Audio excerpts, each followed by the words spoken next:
Good day. Today I'm going to discuss another topic called gradient series. Now, gradient series is basically almost the same as annuity. The only difference is just like annuity is in terms of payment. Now, there are two types of gradient series. First is called the uniform arithmetic gradient. So, this gradient means that it is a series of increasing or decreasing payments of fixed amount G occurring at equal periods of time. So as you can see, again, as I've said, no, na, it's almost the same as annuity because it has a series of payments. But for annuity, the payments are the same.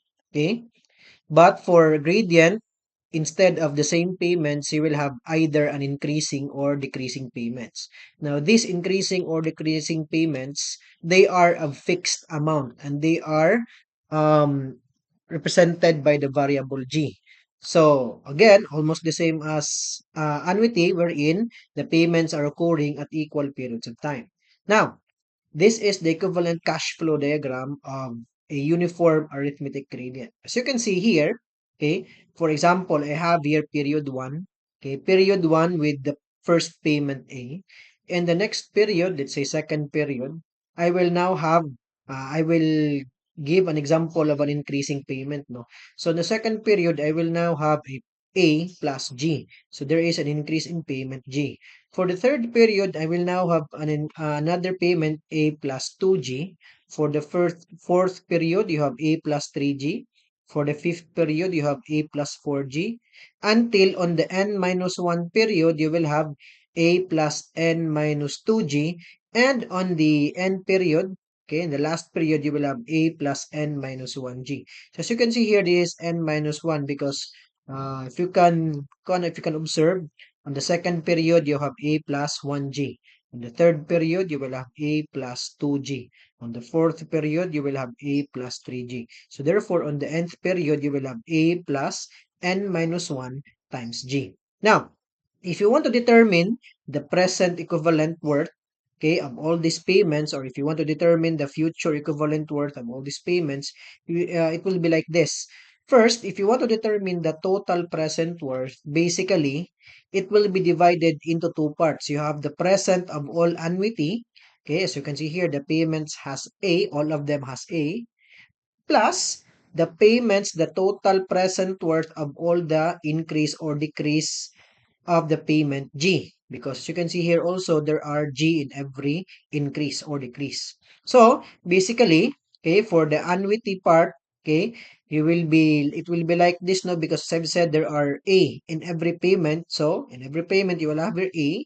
Basically, it's just ordinary, ordinary annuity. And then plus the present worth of all G or all the increase or decrease. So, you have this one. So, started with 2, because going back here, you have the second period, you now have your increase G. Okay. So basically, for the annuity, the present worth of all annuity, since it's just ordinary annuity, then you just have to use the formula for the present worth using ordinary annuity. While for the present worth of all the increase in payments, G, you will have this formula, G over I times 1 plus I to the power of n minus 1 all over I times 1 plus I to the power of n minus n over 1 plus I to the power of n. Then, since the total present worth is just the summation of, it's just the sum of the annuity and the gradient part, then basically you just have to add this two, you will get this one. Okay, so as you can see, um, it's just gone, no? It's just the same as annuity. So as you can see here, this is just the same as this one. And then the extended n over 1 plus I to the power of n, I believe this will not be hard to remember. Okay? That is for the present worth. Now, how about for the future? So for the future, if your present has been divided into two parts, the annuity part and the gradient part, of course, your future will also be divided into two parts, the annuity part and the gradient part. So, in short, if we're going to determine the total future, okay, of all these payments in gradient series, you will have here the future worth formula for the annuity using ordinary annuity, plus minus plus for increasing and minus for decreasing. Okay, then you have here the future worth formula equivalent for the gradient. You have G over I, so you can see just the same as the future worth formula here, then minus N. Now, if you can observe, the only thing the only thing different here in the gradient part formula is just you have taken out the 1 plus I to the power of N in the denominator. So I've taken out this one here in the denominator, so you will only have I here. And then on the extended formula, N over 1 plus I to the power of N in the present, okay, since this was taken out, you will only have N here in the formula also for the future worth. Now take note, since this is gradient, okay, since this is a type of payment lang, and it's not another type of interest, then for gradient, you are going to use compound interest. Since you are going to use compound interest, still applicable yung I is equal to R over M and N is equal to M times T. So this is our uniform arithmetic gradient. Now, the second type of gradient for the gradient series is called the geometric gradient. Okay, so geometric gradient means it is a series of increasing or decreasing payments of fixed rate being represented by the variable RG.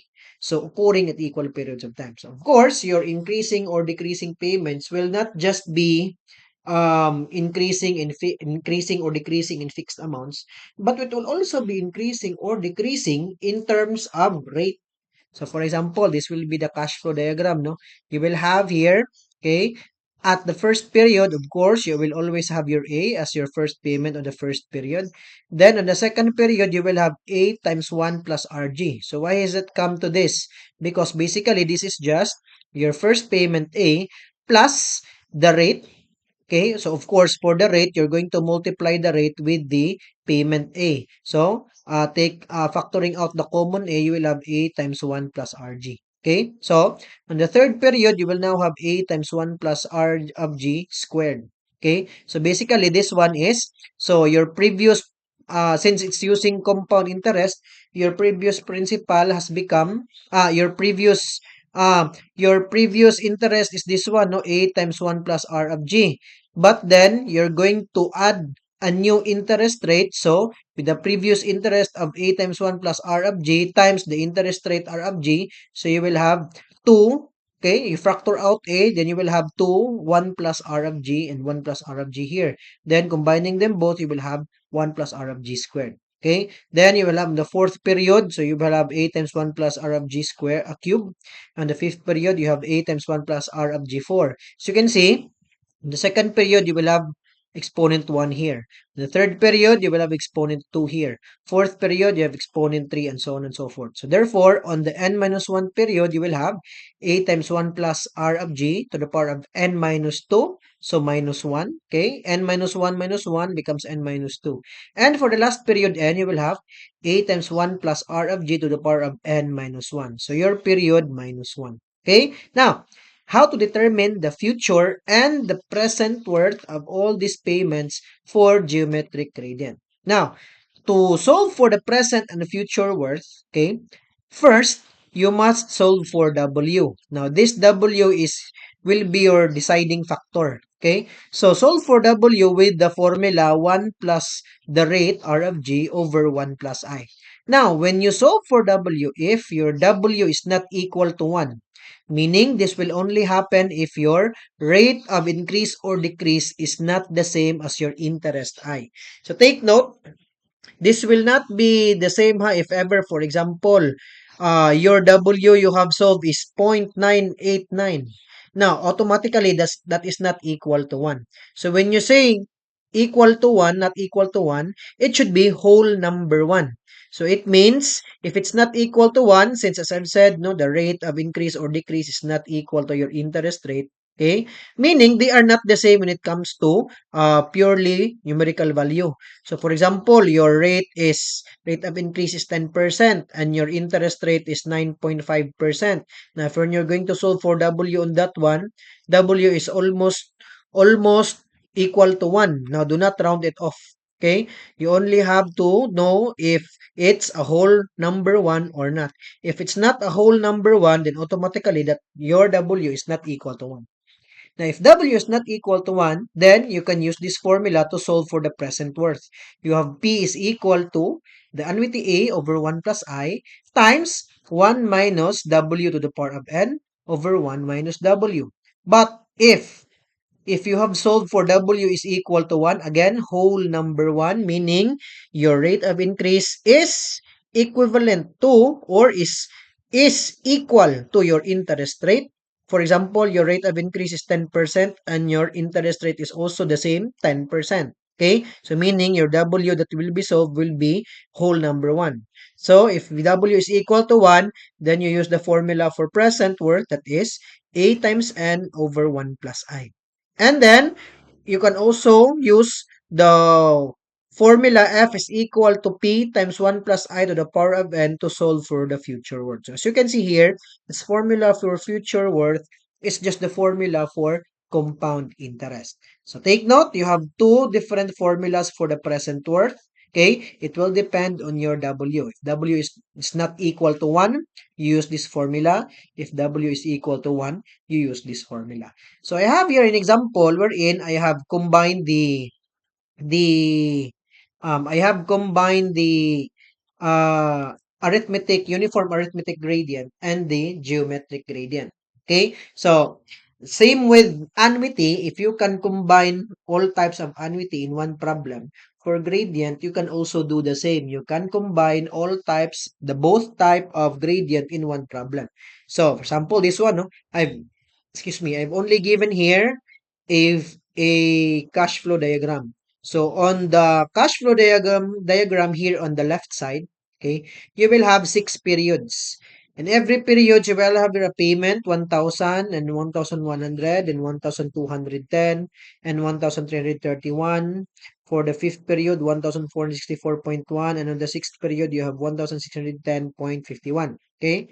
On the cash flow diagram on the right, okay, you have in the first period, you have 5x, second period 4x, third period 3x, fourth period 2x, and fifth period x. Now, here in this problem, this cash flow diagram on the left is equal now to the cash flow diagram on the right. Now, if the interest is 12%, now we have to find this value x. Okay? So, since both of this cash flow diagram is said to be equal. Okay, now I have explained this already. If you want to make two values to be equal, they should be on the same time period. Therefore, here, you cannot just say equal on the first period, equal on the second period, and so on and so forth. They should be the same in the same time period. For example, if I want to get all the equivalent value of all these payments here on the left cash flow diagram, okay, in terms of present, it should be equal to the all equivalent of these payments here of this cash flow diagram on the right, also equivalent to your present here, P2. Let's call it P2. And for the cash flow diagram here on the left, let's call it P1. Okay? So, if we will say that this will be equal, the total of all these payments in the left should be equal to the total of all these payments in the right. And the best, no, not the best, but the easiest way to do that is to either solve for the present of both of them and then equate, or solve for the future of both of them and then equate. But we cannot use the future. Why? Because both of these two no, no, no, no, no. We can use the future, but it will be a bit harder because here on the left side cash flow diagram, you have until period 6. Okay? But on the right side cash flow diagram, you have period until 5. So, if you want to solve for the future worth on this right side cash flow diagram, you can only solve for the future on the fifth period. But on the left cash flow diagram, you can solve for the future until the sixth period. And you cannot equate the future on the sixth period and the future on the fifth period. So, if you want to say that both of them are equal, you have to use the future on the fifth period for the left cash flow diagram so as to let it be on the same period as your right cash flow diagram. Okay? Now, this is doable. The future on the fifth period on the right cash flow diagram is easy, but okay, the future on this left cash flow diagram on the fifth period is not that easy. Okay? So, it will be a bit hard. That's why instead of using the future, but we use the present because both of them started at period 0. So therefore, if you can solve for the present of your left cash flow diagram and the present on the right cash flow diagram, technically speaking, they are both on the same time period. So in that way, I will be using present for both these cash flow diagrams.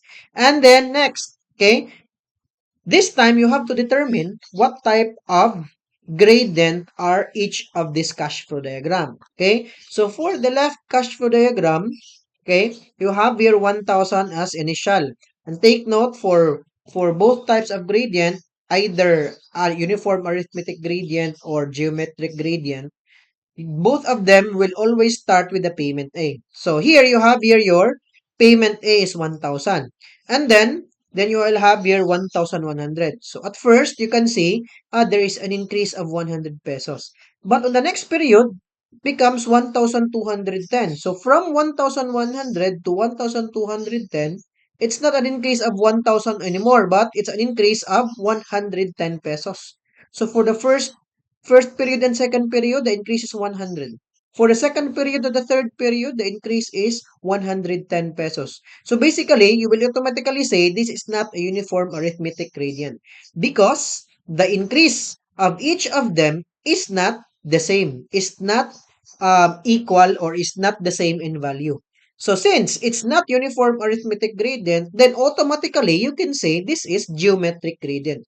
You can also test that, no? Because from your second period with an increase of 100, the 100 here is 10% of your original 1,000.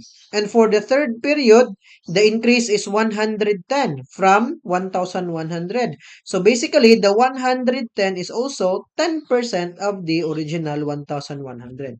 So as you can see again, if the increase or decrease is not a fixed amount, automatically that is geometric gradient. Okay? So as you can see here, we have automatically assumed this is a geometric gradient, but then we have also tested it out, and then we have found out that its rate of increase is 10%. Every time there is an increase, it will be 10%. Okay? So we now have found out that your R of G or your rate of increase is 10%. Now, for the right cash flow diagram, you have here 5x, 4x, 3x, 2x, and x. So every payment, there is a fixed decrease of x. So automatically, if there is a fixed decrease, we can call this as a uniform arithmetic gradient with a decrease of x. So to find for x, basically again, they are equal. The left cash flow diagram is equal to your right cash flow diagram. So solving for the present of both of them, since they have both started at point 0, okay, then equate both present amount, okay, by using the formula for the left cash flow diagram, this is geometric gradient. For the right cash flow diagram, this is uniform arithmetic gradient. Sige, starting for P1, which is, again, the geometric gradient, you have to solve for W first. So your W is, again, 1 plus R of G over 1 plus I, which is your R of G as we have solved it is 10%, and your interest as given, you have 12%. So your W is 0.9821. As you can see here, I've used 4 decimal places. But of course, it's up to you how many decimal places you're going to use. But as much as possible, try to use many decimal places. Okay? So that it will not be that rounded off. So, with your W, basically it's not equal to 1. So, therefore, we can use this formula to solve for the present worth. So, again, if W is not equal to 1, using this formula, you have P is equal to A times 1 plus I times 1 minus W to the power of N. Again, take note, since this is N, it will still be the same M times T. Okay? Over 1 minus W. So, you will have, again, your A will always be the start of your payment here. So you have here 1,000. Okay. So you have here 1,000 over I. Since this is compound interest, you still have your I is equal to R over M. So that's why you have here 0.12 over 1. So 0.12 over 1 because take note, you are given only the numerical value which is 12%. So if you're only given, recall, if you're only given the numerical value, automatically it will be assumed as compounded annually. So therefore, we have here 0.12 over 1. Then multiplied with 1 minus w. So you have here your w to the power of n. Again, n is still n m times t. So since this is compounded annually, your m is 1 and your time is 6 because again, this cash flow diagram has 6 periods. Okay. Then from there, we'll have our P. P1 is equal to 5,123.056. Now, solving for P2.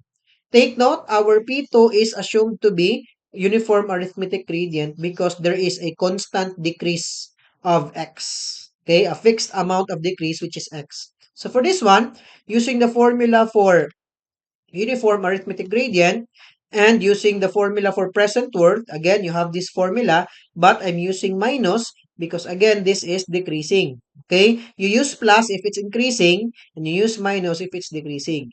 So with this formula, substituting everything, again, your A will always be the first payment made in your cash flow diagram. So here, in this cash flow diagram, the first payment is 5x. Automatically, that is your A. So you have here 5x times 1 plus I, 0.12 to the power of n minus 1. So take note that the right cash flow diagram only has 5 periods. Then over I times 1 plus I to the power of n minus your G. So again, your G is the fixed increase or decrease in the amount. For this one, there is a fixed decrease, which is x. So therefore, your G is x. Okay, all over the interest, 0.12, then times 1 plus I to the power of n minus 1 all over I times 1 plus I to the power of n minus n over 1 plus I to the power of n. Okay, so for this one, take note, your n here is still m times t.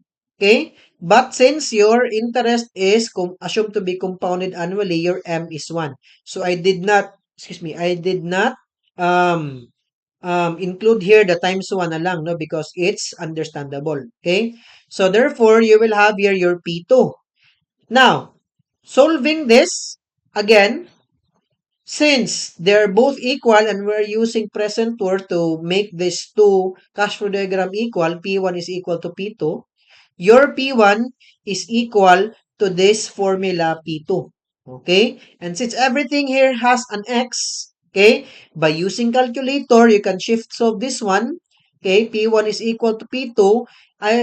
It's found out that X will be equal to 440.622 pesos. Okay? Now, when you're going to shift solve this one, as you can see, it's too long. And for sure, it will not fit in your calculator. Okay? So, for you to fit this in your calculator, what you're going to do is solve this one first. Solve this one first, then you can store it in A, B, or C. Then also this one, you store this one first. Then you can store it in any number, A, B, C, or D. Or if you don't want to store it, you can just write down the equivalent answer. And that's the time you can use your shift solve, okay, which is your P1, this one, then equal to this one. With these parts already solved. So that it can still be fitted in your calculator. Okay? And from this, you can solve for your x using, again, shift solve in the calculator. Okay? And that will be all for today. Thank you very much.